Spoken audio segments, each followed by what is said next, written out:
يا شباب الجروب، دخلت اليوم البيت ولقيت هذه اللوحة مكتوبة على باب الصالة.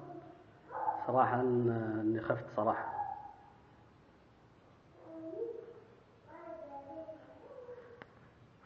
يعني شكيت في الموضوع. فتحت الباب ولقيت المفاجأة. زوجتي الله يعطيها العافية، مدري من علمها اني بتزوج وانكم قطيتوا 30,000 ريال. فدخلت البيت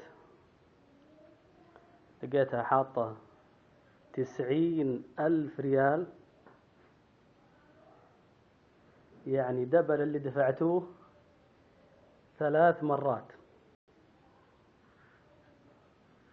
وكاتبة العبارة، أنا ما أقول غير آمين طبعا بعد هالدراهم وهالكيكة الحلوة.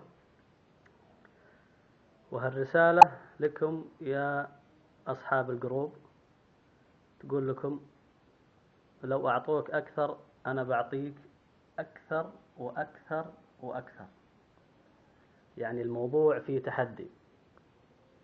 وزوجتي صراحة كسبت التحدي، وأنا أتطلع منكم المزيد صراحة.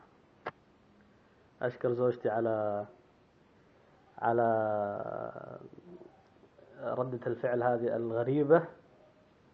وأنا أقول لها صراحة مستحيل أستغنى عنك، أو إني أفكر في الحركات الشباب هذه